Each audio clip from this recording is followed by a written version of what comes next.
In our individual and collective search for answers, purpose, and meaning, what if we've overlooked a single, universal, ubiquitous, and unequivocal truth staring us all in the face all this time? Not just meaning, a method. And not just any method, the method. An analogous ultimate methodology, which lies at the very heart of all phenomena. The AUM of life. By methodology, we mean a process by which phenomena come to be. A methodology is a series of causes and effects, building one on top of another, in succession, a progression. It's analogous because no phenomenon can actually be the ultimate methodology. All things are merely analogs of it, expressions of it, applications of it. We could say manifestations of it. Or put another way, the Tao that can be expressed is not the eternal Tao. The Analogous Ultimate Methodology's ultimate designation derives from its nature as being the basis of all phenomena, and the process by which we can come to know that nature, and by extension, the nature of all things. Imagine it also forming the foundation of an individual's life's work, dedicated to helping, supporting, and uplifting humanity and all beings. An individual undertaking such a work might begin by pointing out the self-evident presence of the analogous ultimate methodology in phenomenon we already observe and accept as fact. We would certainly want to share our observations and experiences with others, and engage in positive and constructive dialogue, by giving individuals a whole new way to engage with and share their observations and experiences with those of others, beginning with a new language which brings people together by cutting through the divisive nature of beliefs, opinions, theories, and the cognitive dissonance and endless conflicts they cause. In a digital age, it only makes sense to create a technology platform for both computers and smartphones, which puts the power of the analogous ultimate methodology in the hands of individuals, which in turn helps them practice and experience the innate psychological self-healing inherent to AUM, by helping them see the patterns associated with their own state of being, increasing their consciousness of their own causes of suffering and source of strength, allowing them to have a more positive relationship with themselves and the world. Since we are in part products of our environment, and the environment outside will become less and less hospitable as time goes on, it only makes sense to create a new paradigm for housing, which puts the power of the analogous ultimate methodology in people's homes. By incorporating a high-order rainforest ecosystem into a modular shared space design, we create a vibrant and beautiful space in a constant state of self-balancing, according to the highest expression of AUM in nature.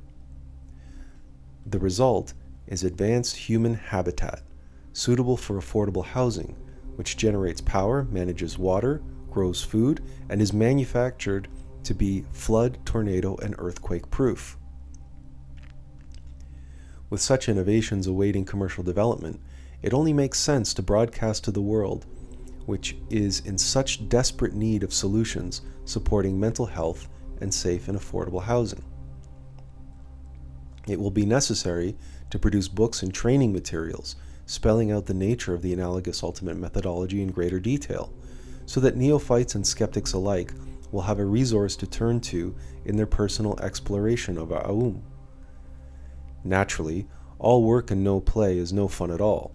A content-hungry world is perfectly suited to spiritually enlightened entertainment.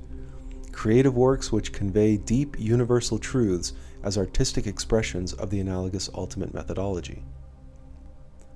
All this will be done for you, dear viewer, so you and those you love can tap into your own inner AUM and receive directly from it knowledge relating to your life, world, and the work you are here to do, so that you can be a force for bringing your own inner AUM into the world.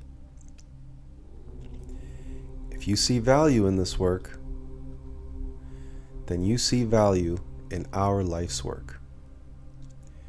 For this is our inner AUM, expressed succinctly, to help yourself and humanity see spiritually enlightened enterprise supporting practical change for the betterment of all, and seek self-evident experiential knowledge of the Analogous Ultimate Methodology in all its myriad expressions.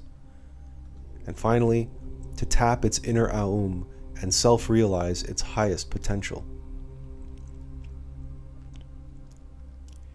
To tap our potential is to see and seek the Analogous Ultimate Methodology. Presenting the Attlas Project, the quintessential spiritually enlightened enterprise, bringing infinitely practical solutions and easy-to-follow guides to help you, the ones you love, and those you live and work with see the world in a new light and seek the light of the world. Naturally, the best way to comprehend the nature of AUM and its effects on the world and humanity as a whole in the macrocosm is to begin with our experience of it in our own inner world, the microcosm. We are, of course, referring to the Analogous Ultimate Methodology of human psychology and mental wellness. So let us lift the veil on the AUM of psychology.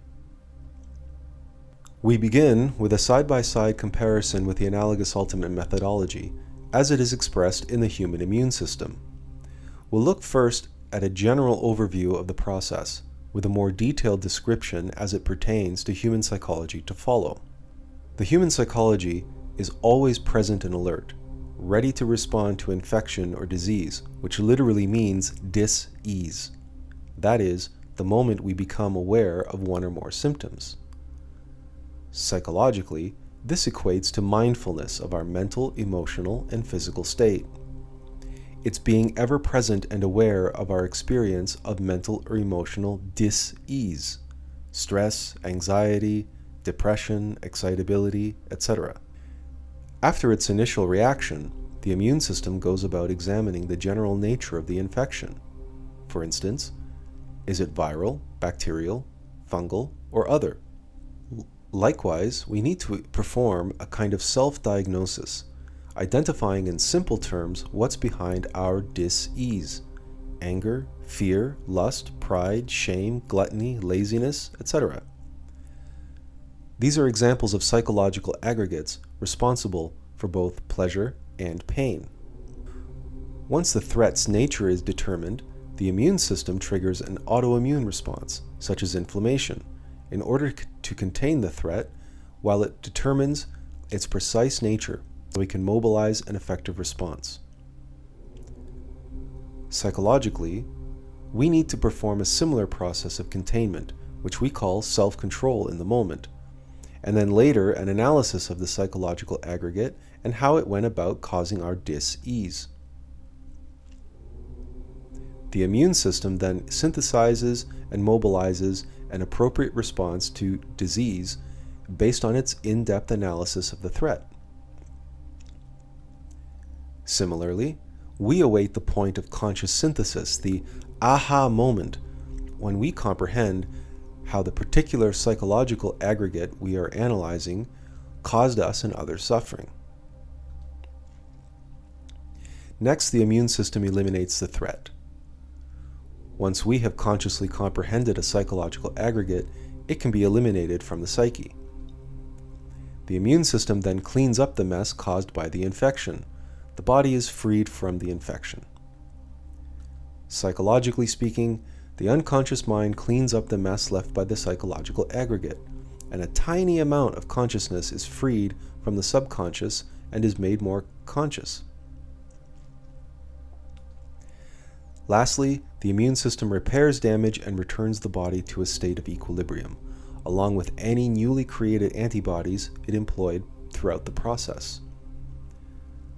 Psychologically, we return to equilibrium with greater self-knowledge and resilience than we had before. We learn, grow, and become just a little stronger and a little wiser for having gone through the process. It is self-evident.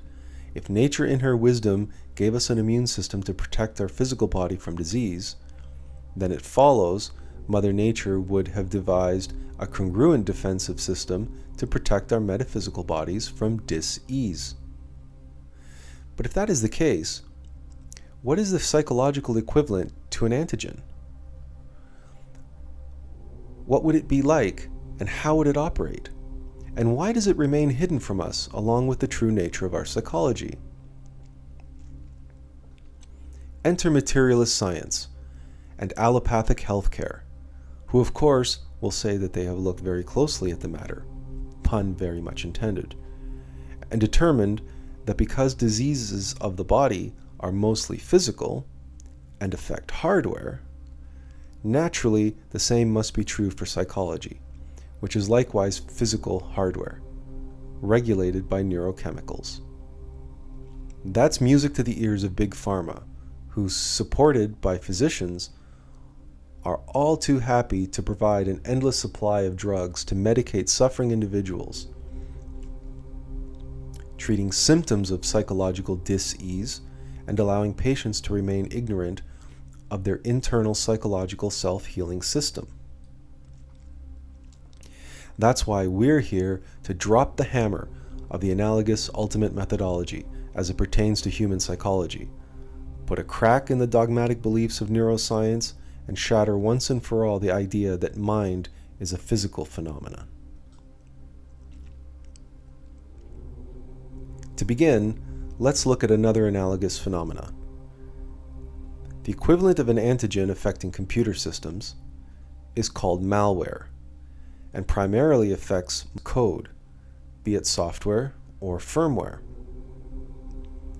Antivirus, firewalls, and anti-malware software continually monitor activity and routinely perform full system scans in order to detect and remove any potential threats.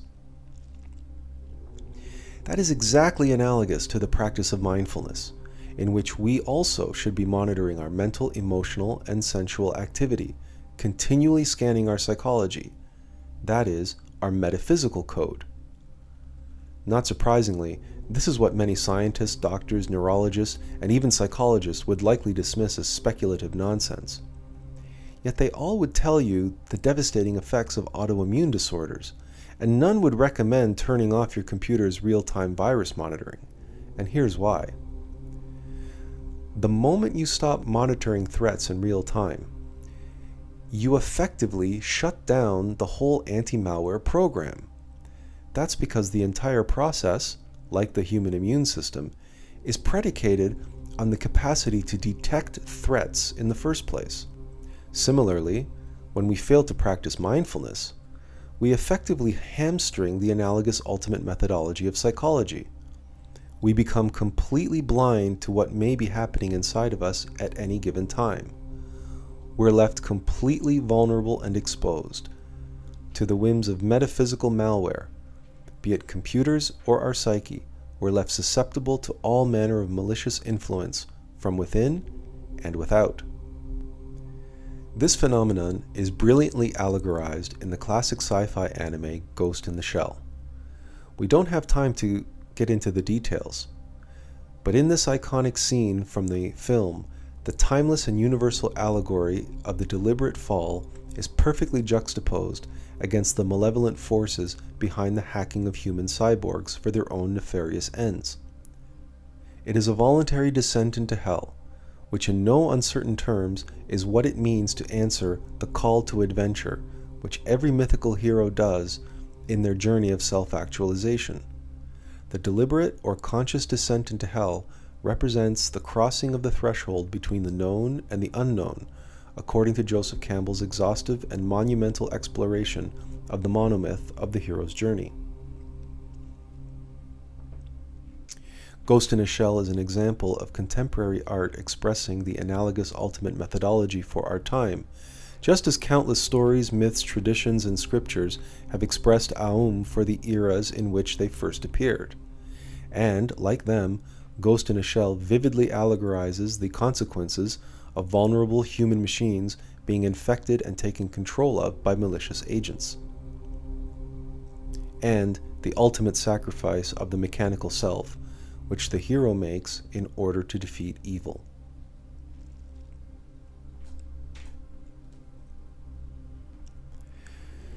So let's take a closer look at the nature of those malicious agents.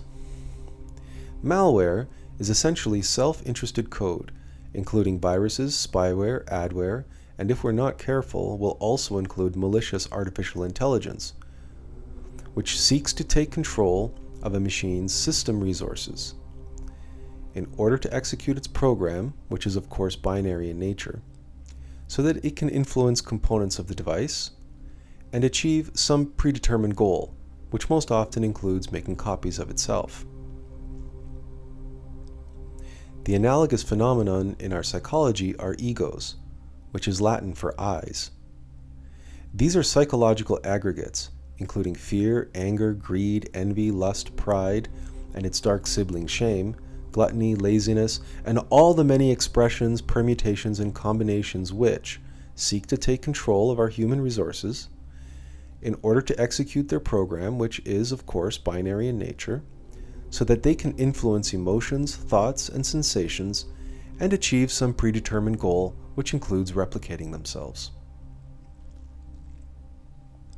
Now, when we take a look at this image and hear the term human resources, what likely comes to mind is the corporation, which isn't surprising, considering corporations are structured to be persons under the law, which take control of human resources in order to execute their program, which is based on a binary profit-loss business plan, seeking to win the hearts and minds of consumers, most often by appealing to their five senses, to achieve their goal of growing shareholder value and to replicate themselves globally and grow by mergers and acquisitions.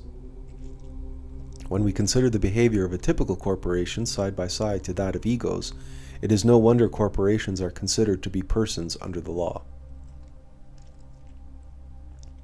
It should also come as no surprise that when the award-winning Canadian documentary film entitled The Corporation, based on the book by Joel Bakan, examined what kind of person a corporation is, the answer was clear: a psychopath.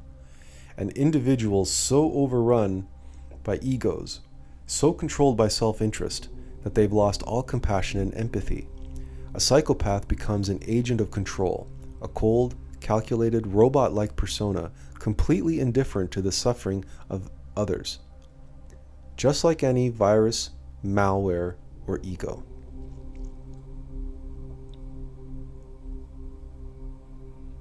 We're beginning to see how the microcosm relates to the macrocosm, and how the hunger for human resources in the microcosm translates into corporate interests in both human and natural resources. But let's not forget corporations are governed by people, and those individuals are, as are all of us, mostly governed by their egos. Therefore, the corporation cannot be anything but a collective expression of ego. And everyone in the middle, from the board of directors to management to employees, partners, customers, and the world, find themselves sandwiched between the top-down influence of corporate ego and their own inner egos. And we all know what the result is.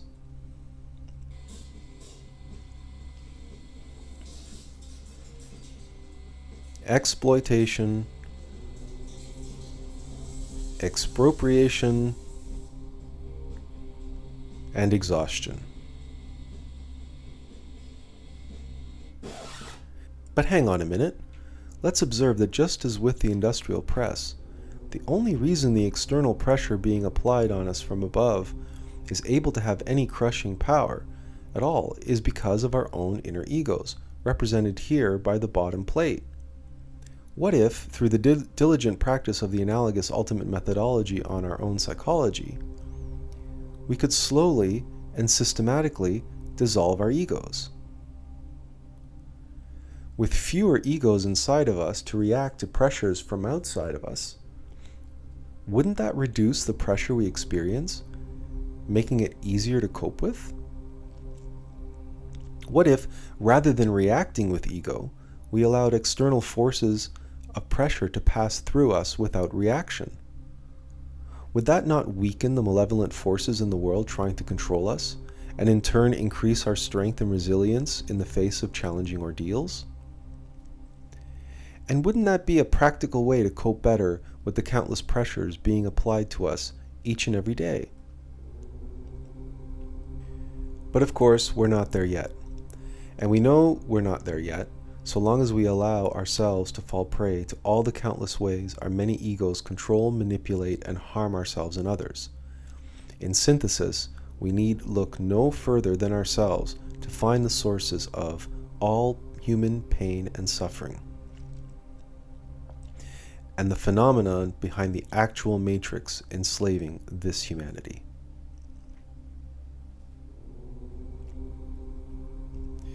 So what are these so-called human resources our egos crave so much? Quite simply, they are consciousness and vital energy. Egos trap our consciousness and feed on our vital energy. And how do egos get a hold of our consciousness and consume our energy? Through craving and aversion, identification and rejection, rationalization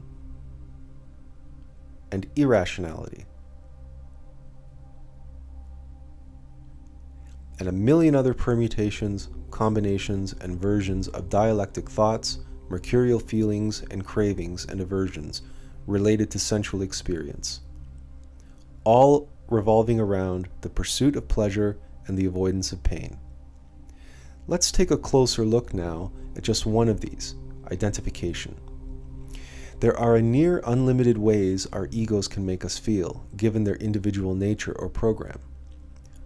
For example, a combination of egos, including anger deep within the subconscious mind, can cause many symptoms of depression. While the truth of the fact is found in the experience of it, the egos enter the mind and subjectively filter that experience, causing a thought to arise surrounding it. I am depressed. Seems straightforward enough, and yet it is a bold-faced lie. It has no resemblance to reality. If you look up the word depression in Wikipedia, you are not going to find your picture and biography, unless you happen to be this guy. And if you're tempted to rationalize I am depressed as a harmless figure of speech, see it instead for what it actually is, a snippet of malicious code belonging to a particularly potent and hypnotic piece of neurolinguistic malware. If you've ever experienced depression, you know how insidious the thought, I am depressed, can be. We know. We suffer from depression regularly. And like all people who have suffered from depression, we experience the thought, I am depressed, arising spontaneously and automatically, often against our will. That is because, in that precise moment, it is not we who are depressed. It is the ego, the I behind the depression, which is expressing itself through our mind. And boy, can its voice be convincing. But we can put the voice of depression back in its place through self-observation or mindfulness and see the reality of the moment for what it is. I feel depressed. This is the unfiltered objective truth of the situation. You cannot deny experiencing the symptoms of depression. You really do feel depressed. So say so, simply and without embellishment. Being mindful of both your actual experience and the attempts by egos to hypnotize you into becoming ignorant of your experience by identifying with their false narrative about it is the first step to freeing yourself from their influence. So now let's get into the steps and how to practice them in a bit more detail.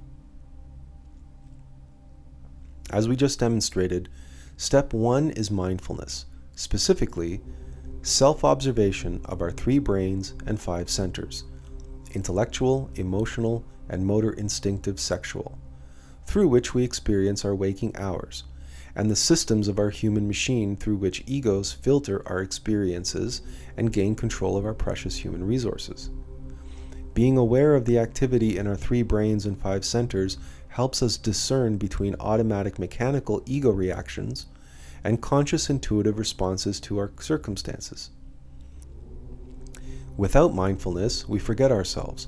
We react like automatons, get caught up in harmful thoughts, emotions, and behaviors, and lose sight of who we are and who we long to be, the best version of ourselves. So mindfulness is not only self-observation, it is also self-remembering. And remembering who we truly are, in turn, helps us from identifying with erroneous thoughts, feelings, and sensations. Step 2 is diagnosis. Here, we are not referring to diagnosing mental illness. We don't want to encourage any psychological hypochondria. That said, self-observed awareness of our psychological state isn't very useful unless we can determine the causes of our current state. Another way to say this is self-exposition, meaning both to expose and exposit. Journaling comes to mind, but there is really no easy way to whip out a journal in the heat of the moment. And yet, we truly need to take stock of ourselves throughout the day, particularly during and right after experiencing moments of drama. Which egos were responsible for which thoughts, feelings, and sensations? However, just like in the case of the immune system and anti-malware, it is not enough to make a general diagnosis. We need to know exactly how the identified ego or combination of egos are causing harmful thoughts, feelings, and behaviors. Which brings us to step 3, analysis. Another way to say this is we need to engage the problematic entities responsible for our suffering and dysfunction in the same way that the immune system and anti-malware do. This is where traditional journaling and meditation come into play, incorporating visualization, retrospection, introspection, and contemplation. This is not a process of thinking. Rather than trying to work out the answer for ourselves, we need to relax and allow our conscious creative imagination to replay the facts as best as we can recollect them, and allow the answers to just simply come to us. We need to remove the subjective influence of our eyes, characterized by the ceaseless cacophony of thoughts, emotions, and sensations running through our psychology. And for obvious reasons, would you trust the perpetrators of a crime to help in its investigation? We relax, simply observing our thoughts and letting them go, allowing the egos in our subconscious to settle down, making room for insight, intuition, revelation, even samadhi, which means ecstasy, to break through the unconscious into our conscious mind. So retrospection through visualization and contemplation and meditation and journaling are key to processing our observed reactions to experiences so that we may follow through with step 4 in the process. Synthesis. Comprehension of how the egos being observed create suffering for us and others. Synthesis does not come quickly or easily. It requires great patience and is literally the source of the expression, patience is a virtue. In synthesis, we know by virtue of insight, intuition, revelation, or what seasoned meditators sometimes refer to as a flash of lightning in the dark of night, how it is that one or more of our egos being analyzed causes us and others suffering. Imagine an ancient Greek philosopher leaping up from his chair shouting, "Eureka!" Similarly, you will know when you've achieved comprehension by how it feels. Expansive, not reductive. Effortless, not forced. Instead of thinking you know, you'll know you know. It's not just an idea or opinion, it's the truth. A single moment of comprehension can overrule a lifetime of indoctrination and intellectual study, and even overturn centuries of misguided and erroneous beliefs. Synthesis is what we seek through self-observation, self-analysis, and comprehension. But synthesis requires great patience. Step 5 is catharsis. In the context of the previous step and the resulting analog knowledge which can be synthesized through diligent mindfulness and patient self-analysis, we can say with confidence that egos are here to teach us a profound life lesson, with the potential to change the course of our lives and those around us. Once we've learned our lesson from any particular ego, that ego is no longer needed and can be eliminated. Since egos thrive on negatively charged vital energy, comprehended egos can be neutralized by vital energy that is positively charged. Much could be said on the actual metaphysics of elimination, but this is neither the time nor the place. However, we must make clear here that we are not talking about positive thinking. Remaining positive and responding with positive vibrations to events is one thing, but doing so will not eradicate egos. On the contrary, obsessive positivity is a sign of a very clever, very subtle kind of ego manipulation, which allows egos to operate with complete impunity, even as an individual believes they are liberated from their ego. Avoiding the sources of negativity within us cannot take us to the next step. Liberation. Liberation from the detrimental effects of an ego follows its elimination. Yes, the tiny amount of consciousness it had enslaved is freed from the subconscious mind and made conscious again. But on a more profound level, our human machine and our best self is freed from the negative influence of that particular ego, just as in the case of a purged antigen. Have you ever had a big pimple form around a bacterial infection, then pop that pimple? In our psychology, the analogous metaphysical equivalent of popping a pimple happens in the reverse, because it's metaphysical, not physical. Instead of popping a pimple to expel the infection, egos are popped to release the consciousness bottled up inside of them. Physically, antigens infect cells to reproduce.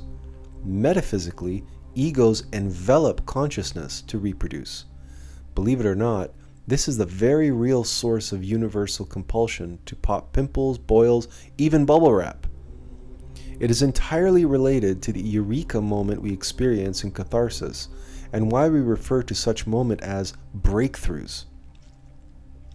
Both popping a boil and comprehending an ego is beneficial insofar as it involves liberation from infection. When it comes to liberating ourselves from the grip of egos, something else is produced, and that something is self-knowledge, or what the Greeks called gnosis. A quick review of the previous steps reveals that at no point in the process were we relying on book learning or intellectualism. In fact, we warned against thinking at every stage. Gnosis is experiential knowledge. It is transcendent knowledge, which is received in the consciousness through the superior centers of heart-mind. Self-knowledge or gnosis gives us strength, resilience, is what makes us grow. Another word for it is wisdom, and in psychological terms is what contributes to our capacity for self-actualization, which sits at the pinnacle of Maslow's hierarchy of needs. But how does the product of the Analogous Ultimate Methodology actually accomplish all that? The fact is, a simple circle going around and around through the 7 steps is a little too simple for AUM. As it turns out, what we need is quite literally a spiral.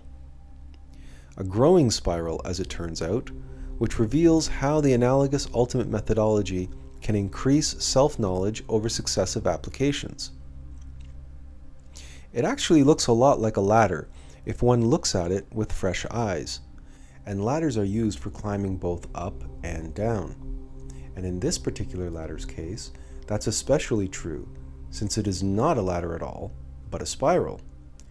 And to ascend to the next rung of the ladder, one must undertake one complete revolution of AUM, meaning one must descend before one can ascend.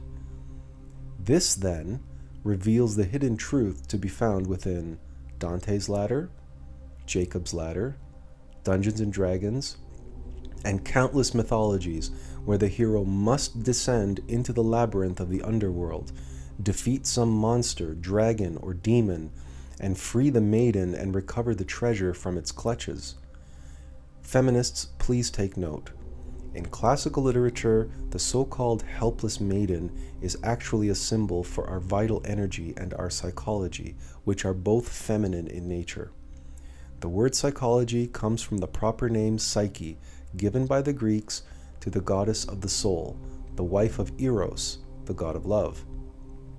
The Analogous Ultimate Methodology reveals the hidden truth that far from being misogynist propaganda, all such tales from antiquity are allegorical how-to guides designed to stimulate the consciousness with the Analogous Ultimate Methodology into undertaking the practical psychological work succinctly outlined in the 7 steps before you. But that's not all. AUM also reveals nature's preferred pattern for gradual organic growth, rapid destructive change, and organization on a cosmic scale. Of course, as one begins to delve deeper into the Analogous Ultimate Methodology, one soon begins to discover that diagrams of any kind in 2D or even 3D space become less and less capable of capturing its essence. As it turns out, and in and around and through itself, you soon end up with something like this: the 4D hypercube or tesseract. Unfortunately, we don't have time to get into it now, so that will have to wait for some other time. For now, let us state that contemplating and visualizing the true nature of the Analogous Ultimate Methodology in all its aspects, with great diligence and patience, reveals the very nature of reality, and will shed light on any phenomenon found within nature and ourselves. It only requires that we seek gnosis, self-evident experiential knowledge. And for those who have done so, AUM has done just that. From Plato and Archimedes to Walter Russell and Nikola Tesla. The secrets of the universe and their practical applications have revealed themselves to those who were able to visualize, contemplate, and meditate upon the nature of AUM, the nature of natures, and the methodology of methodologies. Unfortunately, the old adage applies: knowledge is power, and with great power comes great responsibility. Also, power corrupts, and absolute power corrupts absolutely. But why is it so? We've seen how the Analogous Ultimate Methodology increases self-knowledge as it revolves and expands. But what happens if we reverse direction and the spiral contracts? We end up getting pulled into that age-old cliche of the downward spiral. We all know what that's like. We've all experienced it in one form or another. The forces of mechanical nature are always trying to drag us down, like gravity, testing us and teaching us the lessons we have yet to learn, or the lessons we have forgotten and need to relearn. We have the ability to practice the AUM of psychology in order to counteract the downward spiral and increase gnosis in the process. But if we are derelict in our practice of AUM, our egos grow in number, and their influence grows proportionately. For just as our upright practice of AUM creates and increases gnosis on the upward spiral of our personal hero's journey, our ego's abuse of AUM causes hypnosis and ignorance on the downward spiral. It is during these times, on the downward spiral, that we can become completely self-absorbed, lost in all manner of hypnotic scenarios conjured for us by our egos. Everything from narcissistic self-love to suicidal self-loathing, and everything in between. In other words, if we fail to partake in the revolution of AUM to ensure our conscious evolution, our egos will see to our subconscious devolution. And that is another secret of nature revealed by the Analogous Ultimate Methodology: the complementary phenomena of evolution and devolution, which dispels the notion of a one-sided theory of evolution based on Darwin's erroneous assumptions around natural selection. But we'll have more to say about that another time. The knowledge afforded us by AUM is ultimate in nature. It demands the ultimate in responsibility to wield it for the sake of others and the greater good. Lamentably, The hold of ego over this humanity has been strong indeed for a long time, and many have acted on their self-interest. From the individuals responsible for the reserve banking system and global debt slavery,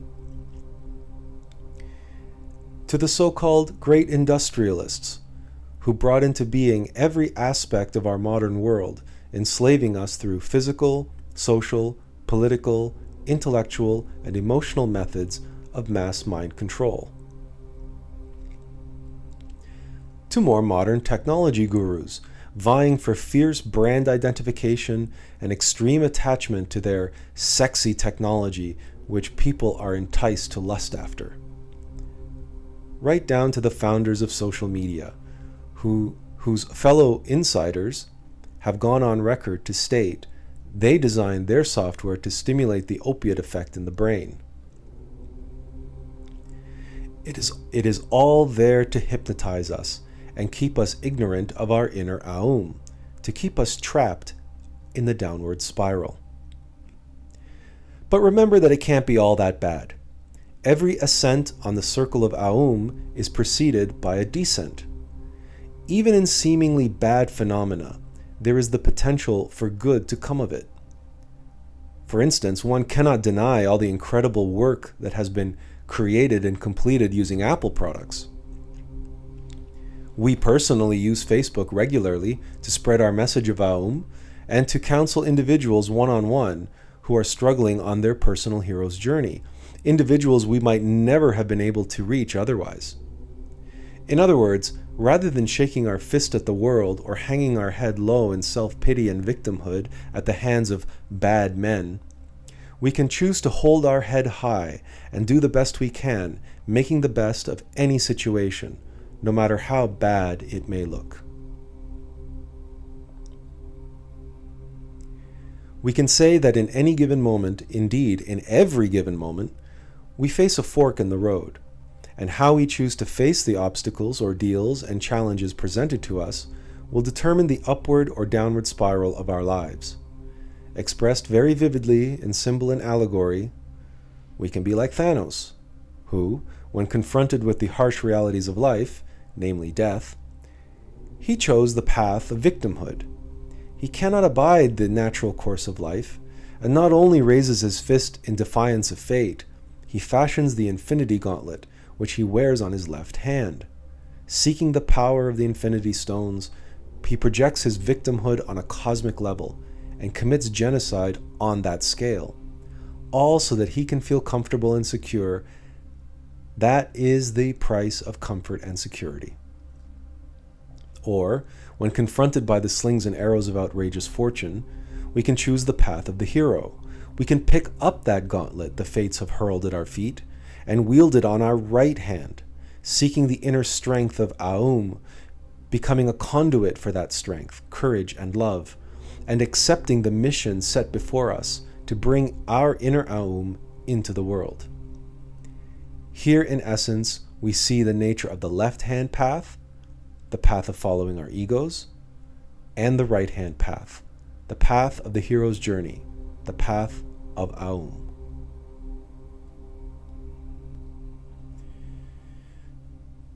But we shouldn't make the mistake of assuming the path of AUM is an easy one, nor that our egos will simply go quietly into the night.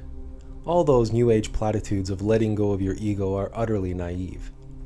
You can no more let go of your ego than you can let go of an Alabama tick. Egos, like viruses, parasites, and malevolent AI malware, are acting agents with a singular purpose of self-interest. They will tempt, test, challenge, and seek every opportunity to take us off the upward spiral of the right-hand path and try to seduce us onto the downward spiral of the left-hand path. If you have ever suffered from an addiction, phobia, anger management issues, obsessive-compulsive behavior, anxiety, depression, or even stress, you know that these symptoms of egos seem to come automatically and naturally, without effort, as if the egos have the force of gravity on their side, dragging us down with them. So we face an uphill climb on the right-hand path. The path of AUM takes energy and effort on our part, and there hasn't been much in the way of technical support, if you will, to help us deal with the psychological malware called egos, and the hypnotic artificial intelligence which they infect our minds, enslave our consciousness, and waste our vital energy with. That is, until now. If we can agree that most online technology, especially social media, has a kind of hypnotic, even addictive effect, and an overall detrimental effect on our psychology, especially among younger age groups, which the latest research seems to confirm, is it possible to harness that powerful influence on our psychology in a positive way? Can we turn the tables and use the internet and mobile devices to turn things around and reverse some of the deleterious effects on our minds? Can we create a technology platform which supports us in the upward spiral based on the principles of the Analogous Ultimate Methodology? The answer is yes. With a personal informatics platform based on clinically proven methods of mindfulness, self-tracking, journaling, and sharing, to help you increase your awareness of, release from, and resilience to the actual causes of psychological pain, your egos. A platform which is 100% aligned with the Analogous Ultimate Methodology. We call it U-Method. We designed it for use by users of all ages to help individuals and groups cope better with life by knowing themselves. U-Method is live right now, online, and in free open beta for anyone wishing to experience the Ultimate Methodology for themselves. You can sign up for it for free at www.umethod.com, and the link will be in the description. We have plans to develop a mobile application for iOS and Android devices, but such development depends on the success of the beta test and funding support.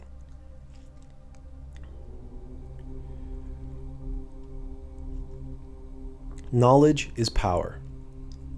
U-Method puts the power of personal informatics and intelligent journaling in the palm of your hand. As you can see, like the Analogous Ultimate Methodology, U-Method is completely secular, focused on helping individuals and groups improve their overall state of mental health and emotional well-being. That's it. No one has to believe in anything to use it, only accept the fundamental self-evident axiom presented by the Analogous Ultimate Methodology. If nature gave us an immune system to defend our body, and we saw the necessity to create anti-malware to protect our computer systems, surely nature gave us an analogous process by which we can self-heal our psychology. U-Method operates on the basis that the Ultimate Methodology cannot work without the first steps of mindfulness, diagnosis, and analysis.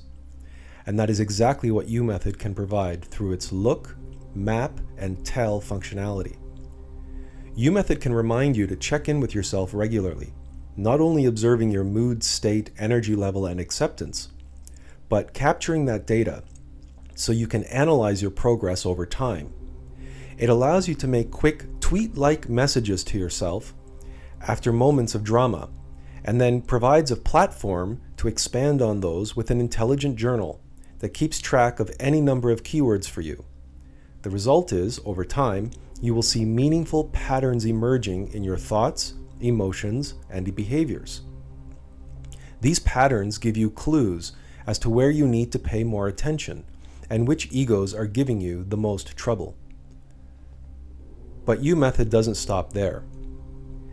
U-Method also boosts your ability to achieve synthesis, catharsis, liberation, and self-knowledge, which we look upon as loot, as you make the gradual shift from subconsciousness to consciousness, an increase in self-knowledge, and find greater strength and resilience. Practically speaking, updated for the 21st century with the help of technology, loot is the fabled lost treasure the hero embarks on their quest to recover in every story from antiquity. It also is the practical self-realization symbolized by freeing Psyche from her captives, our egos. Of course, any well-traveled journey deserves a good log to keep track of all your stories, adventures, and misadventures alike.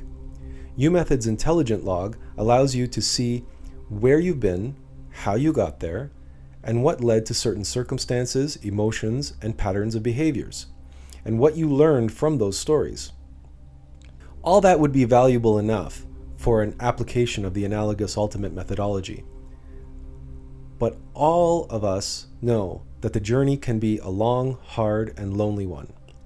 That is why we designed UMethod to be online, so that you can share anonymously as you hang with others. UMethod allows you to share anonymously only with those people you choose. You can create custom private groups or share with everyone stories, lessons learned, words of wisdom, and in turn, you can read and search what others have shared by keywords so that you no longer feel utterly alone. You'll see there are plenty of others suffering from similar challenges you are. And no one has any ability to troll, berate, insult, or attack anyone on the system.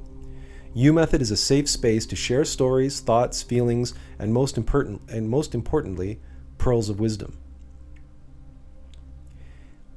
Hearing from people who have walked a mile in your shoes, giving you access to a knowledge base of first-hand experience, comprehension, and cathartic processes, can give you clues and insights to help you overcome your own egos. And that is the ultimate value of the ultimate methodology, to cope better with life. UMethod is how technology can help us practice and utilize the AUM of psychology. On a larger overarching scale relating to the Attlas Project, UMethod's secular down-to-earth application of the Analogous Ultimate Methodology brings with it opportunities to provide online training and support to individuals and organizations on best practices related to UMethod and the Ultimate Methodology.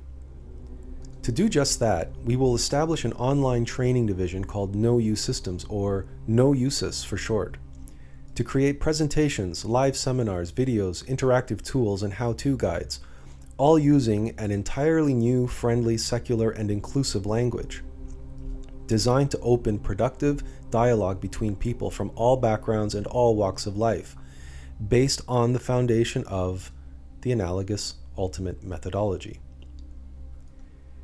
Now, if you're someone in possession of esoteric knowledge, perhaps you can relate to this meme. It can be both frustrating and disheartening trying to reach people who are trapped in their own conditioned belief systems, unwilling to listen. That is why the Analogous Ultimate Methodology is based in self-evident experiential knowledge. Self-knowledge, not belief.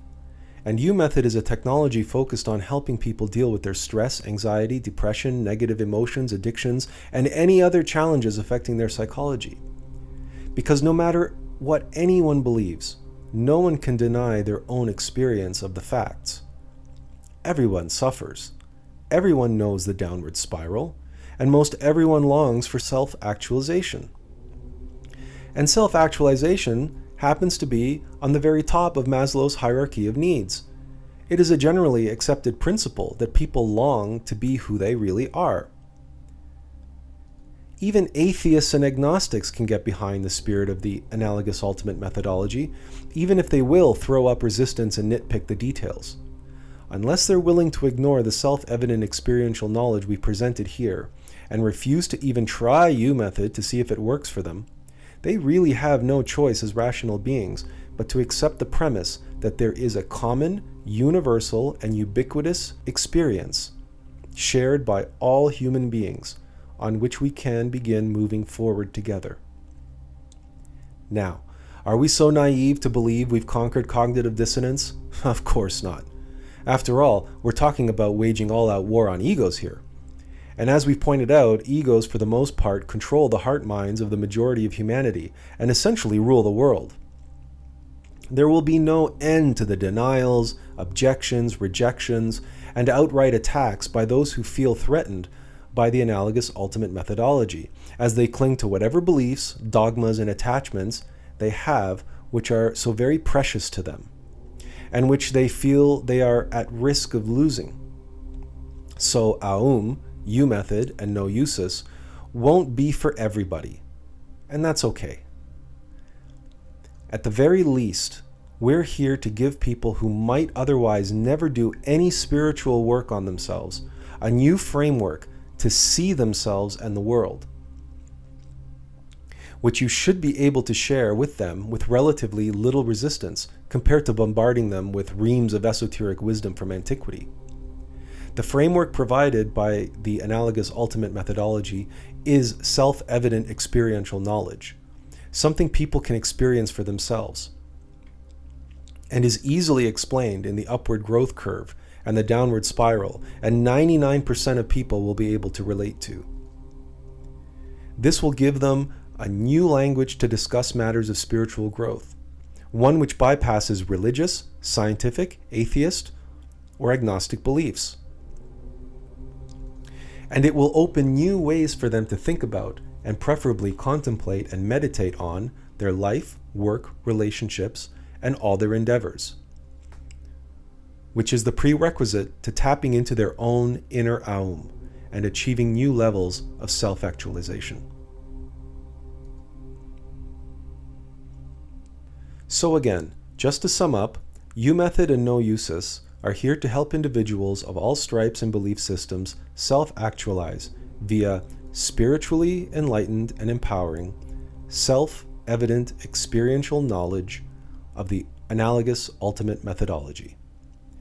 And believe it or not, this is only the tip of the iceberg of the Attlas Project. We have U-Method and No Usus supporting the Analogous Ultimate Methodology of psychology. But what about the rest of the body and the space it lives in? Enter Peapod Life and Genesis Eco Fund. Now, we don't have enough time to cover the depths of Peapod Life in this video. And besides, Peapod Life is awaiting funding support so we can build our prototype affordable housing complex. More on that in just a minute. First, it's important to understand that at the heart of Peapod Life are high-order indoor rainforest ecosystems. We call it advanced human habitat. Not all ecosystems are created equal, and the knowledge of that fact can be found with the many indigenous peoples of the world who are able to feel the subtle energies and differences between different levels of ecosystems in nature. Also, ecosystems are not always in balance. They are, however, in a constant state of balancing. And high-order rainforest ecosystems are the most dynamic, demonstrating the greatest collective intelligence and capacity to self-organize and create conditions of collective harmony and mutually beneficial symbiosis.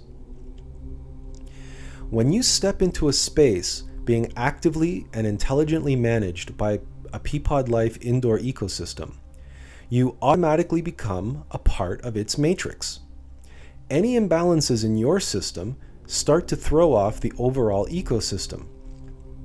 And so the ecosystem immediately reacts by adjusting its self-balancing mechanisms in order to bring the imbalanced organism, in this case you, back into balance.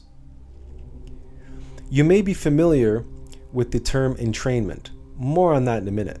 The point is that given enough time in an ecosystem, your body and vital energy will begin to align with the superior balancing harmonics of the superorganism.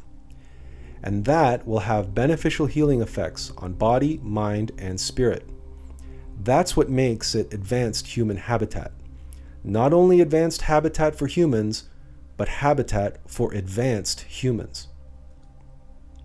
After spending years trying to incorporate ecosystems into existing buildings and landscaping, we learned the cost, complexity, and cognitive dissonance among architects, builders, and residents alike was simply too great. That experience taught us a great deal, as did our personal run-in with the affordable housing crisis and our observations of the environmental devastation befalling traditional housing all over the world. That's when we were inspired to begin development on the best living complex, with Peapod Life building ecosystems and technology at its heart. For the purposes of this video, you'll have to use your imagination and follow along to get the gist of what we're talking about. We start by taking a custom-designed high-order rainforest ecosystem and putting it into an all-glass ecodome. That ecodome becomes the central hub of a shared housing complex. Situated around the hub are individual units, possible container homes like the one shown. which are incredibly durable and resilient to ecological disasters, but can benefit from their connection to the shared ecosystem under the dome. This, of course, is a gross oversimplification, but it's enough for you to get the general idea. As for the benefits, that list is far too long to get into here. You can pause the video and read them for yourself, or wait for a future video and the newly updated Peapod Life website, which is planned, but on the back burner for the time being. Suffice it to say, we are eager to raise the capital we need to be able to build our first working prototype and prove our affordable housing model in the process. But it's not just capital we need, it's the right capital. Like all Attlas projects, Peapod Life cannot work with anyone willing to trade the integrity of the product for a little extra profit. Peapod Life is not about exploitation. It is about creating a space of mutual symbiosis and harmony. And please take the following crude rendering with a grain of salt. It is by no means a professional or final design. It's just something we whipped up with our limited 3D rendering skills to give you a very rough impression of what we're talking about. This brings us to Genesis Eco Fund. Like No Usus, Genesis serves as an educational, informational nonprofit organization to help people see, think about, and discuss what a living space is in light of the benefits ecosystems provide. As an example, Genesis will focus heavily on explaining the actual science of ecosystems, which is based mostly on the life work of inventor and entrepreneur Wolfgang Amelung, and is corroborated 100% by the fourth dimensional vortex science of Walter Russell, and is illustrated in the 4D hypercube or tesseract. In addition, Genesis will seek to write publications and spur dialogue on the broader implications of ecosystems for society and humanity. For instance, if the culture of cooperation leads to stronger community and better society, would not ecosystems encourage a harmonic and mutually symbiotic culture in support of authentic sustainability and a better humanity? And what would researchers in epigenetics discover about the potential of ecosystems to activate latent and dormant DNA in the human machine? All that and more falls under the domain of Genesis Eco Fund. So, with the addition of Peapod Life and Genesis Eco Fund, we have the immediate environment in the home covered, conferring the benefits of harmonics and creating a kind of protective and nurturing shield, not just from negative energies, including 5G networks, but also environmental disasters, which are on the rise and will only get worse. That, thanks to its unique design and materials.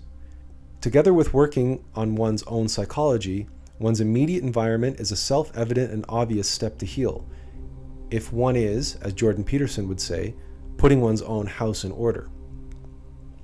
The final two aspects of the Attlas Project are Attlas Information and Attlas Arts. Attlas Information you may already be familiar with, whether it's our memes, our blog articles, our unveiling of esoteric symbolism in pop culture, and our YouTube channel. Attlas Information will continue its work and serve as the voice for the Attlas Project moving forward. Attlas Arts you may be less familiar with. It was the first Attlas project we were inspired to pursue over 30 years ago, and is the reason why we studied English literature and dramatic arts at university. Again, there's too much to get into now, but we have several projects in the works, including original screenplays based on archetypal characters and worlds, poetry and books, and even video games, all of which convey the deep universal truths, including but not limited to AUM. While other facets of the Attlas Project are dedicated to secular language and simplified teaching accessible for everyone, Attlas Arts is literally our playground to tell deeper stories and convey more advanced truths in the way that they have always been, in symbol and allegory. And, as is always the case, the symbols and allegories used will be most relevant, meaningful, and relatable to people here and now in this time. So there you have it, with the final pieces of the puzzle in place. We have the vehicles needed to reach and help inspire individuals to deepen their connection with their inner AUM and grow their capacity to bring their inner meaning and purpose through themselves into the world. In other words, we've ticked all the boxes, we've dug deep, and have seen the basis for this life's work we call the Attlas Project. Just a couple more bits of housekeeping before you go. Let's draw back the curtain and ask, just who is Attlas Alex? This is Attlas. And the gorgeous girl with us in the photo, that's Maya. We're not normally one for taking selfies, but that particular sunny day was so beautiful, Maya insisted. Attlas was born Attila Louis Lenvi on June 2nd, 1973 in Toronto, Canada. We began meditating and experienced our first samadhi at the age of 5 and started questioning the precepts of our Catholic education without losing any reverence for the underlying divinity obscured by the layers of religious dogma and belief. At age 15, we learned our real name and Attlas Arts was born. By this point, our spiritual experiences had eliminated any semblance of belief, and we became, in effect, a spiritual atheist. What we would later learn is a euphemism for Gnostic. After attending university and floundering in the Toronto art scene for some time, we moved to Japan, where our advances in self-remembering took leaps and bounds, and where, at age 25, we received knowledge of our mission. At age 35, after a decade of misadventures in internet startup companies, consulting for other entrepreneurs, and acquiring an MBA, we wrote our first book, The Attlas Project, Volume 1, See the World in a New Light, which was a cathartic exercise to purge ourselves from our delusions in top-down structural solutions to the world's problems. Now, a decade later, at the age of 45, we announced the official launch of the Attlas Project, including U-Method, No Usis, AUM, and everything we've shared with you in this presentation. What do the coming decades hold? Well, a lot of that depends on you. After all, we're just one person, and unlike Elon Musk, we have no multi-billion-dollar internet company to finance our life's work. But before we get into that, there's something very important to know about us. We are not a guru. We are not here to attract followers, devotees, or fall into any of the trappings of the New Age, self-help, or countless religious movements and cults of personality. We are here on a mission to be fishers of men, for truth, light, and love, for the sake of this suffering humanity and all beings. To be a fisher of men, we cast the broadest, deepest, strongest net, which catches all fish, leaving no one out. The Analogous Ultimate Methodology, or AUM, is that net. But our goal is not to give everyone a fish and become for countless souls their go-to spiritual fishmonger. No. Our purpose is to show them how to fish the waters of AUM for themselves. Thus, the Analogous Ultimate Methodology shows us how to unlock humanity's true potential and have it on tap by being fishers of fishermen. And for 40 years, we've been lost in the desert, as it were, a lone wolf carrying a great secret and a tremendous burden on our shoulders. Please don't misunderstand. We've had a great deal of help from family, friends, and loved ones along the way, and we owe them all a tremendous debt of gratitude. But practically speaking, the Attlas Project is too great an undertaking for one person, no matter how connected they are to their inner AUM. As fate would have it, we're not alone. Over the last few years, other lone wolves have been showing up, sick and tired and hungry for change. They have been drawn to the Attlas Project and the practical applications of the Analogous Ultimate Methodology because their own inner AUM has pushed them in this direction. Some have arrived with their own ideas and solutions under their arm, inspired, complete, self-contained solutions like U-Method, just looking for a name, a brand, an organization, and a team which can encapsulate, communicate, and take their dream to the next level and bring it to the world for the sake of suffering humanity. We've all tried the traditional routes to get funding. We've all had our run-ins with the wolves of Wall Street. Well, those aren't the kinds of wolves who can run with our pack. Neither can we partner with large corporations for reasons we outlined earlier. The Attlas Project is not about blind self-interest, and any large organization would look upon us as an elephant as a flea. It wouldn't hesitate to brush us, along with all our principles and the very essence of AUM, aside in exchange for a more favorable quarterly earnings report. So our team stands ready to go, but they're waiting for someone. And that someone is you. You, too, may feel like you are only one person. But as part of the Attlas Project, you are part of something much bigger, something bigger than all of us combined. And everything the Attlas Project does exists to help you tap into that much bigger thing inside of you, just wanting for you to tap into it and siphon a kind of jet fuel for your life. It's the pure ultimate methodology, the actual ultimate methodology behind all analogous ultimate methodologies.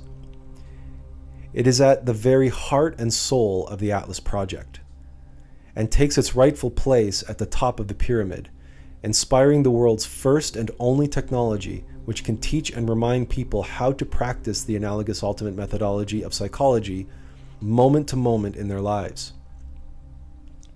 Coupled with Noeusis, which will create training programs, a whole new language for AUM, and open constructive dialogue with movers and shakers who, like you, will feel the tug in their hearts to answer the call and support the Attlas Project.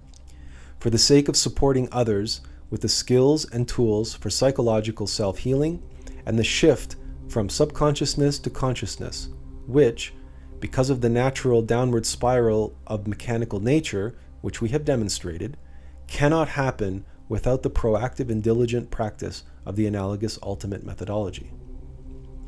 Next, we have Attlas Information, which will continue its work to date no matter what, using the channels available to us to spread the potential for individuals to tap their source of inner strength and achieve synthesis in their lives of all that matters on their own personal hero's journey. Next, Attlas Arts will seek to create inspired stories, mythologies, and properties infused with timeless universal truths which have the power to enlighten and entertain, and offer the soul a taste of divinity as they delight the senses. All this so that we can help individuals like you and those you love tap into their inner AUM and access their inner source of strength. Last but not least, Peapod Life and Genesis Eco Fund focus on the environment of the home, bringing knowledge of and the practical technology of indoor ecosystems, healing spaces that envelop us in a space of love and support us in every endeavor of our lives, but particularly those aligned with our inner AUM. Thus, laid before you are the two pillars of AUM, the inner and the outer. These, dear viewer, are the legendary pillars of heaven and earth, which, according to legend, are upheld by none other than Attlas. And it is between these pillars that a portal is opened. A portal through which the AUM of the world can enter into our 3D reality to enact miracles through us, and a portal that can take this world from where it is to a better, more enlightened future where it needs to be, for the sake of the end of suffering of all beings. Take a good look, dear viewer, for this is our life's work, inspired in this, the year of AUM, Analogous Ultimate Methodology. And it is up to you to decide if it is worthy of your time, your energy, your consideration, and most of all, your practical and meaningful support. We can't do this alone, nor should we. And with your help, we don't have to. This has been a long presentation, we know, but in truth, it is only just the beginning. Come, dear viewer, resolve to brave the slings and arrows of outrageous fortune, and join us on the adventure of a lifetime, and be a supporter of the Attlas Project on Patreon. Learn more about the Attlas Project at www.theatlasproject.com. That's Atlas with 2 T's. And we look forward to your support. And of course, thank you for taking the time to watch this presentation. Please consider supporting us in any way that you can. At the very least, click the like button and share this video and/or the 2 links on your screen. They'll also be in the video description below. Don't forget to subscribe to our YouTube channel and hit the notification bell to be notified of new videos as soon as they go live. And of course, if you're able, consider becoming a patron of the Attlas Project for as little as $1 a month. We appreciate every donation, and we are grateful for the time and energy you put into watching and sharing what is, admittedly, a very long video. Well, no one ever said making the world a better place would be easy or quick. Once again, all our thanks and blessings, and we'll see you again soon.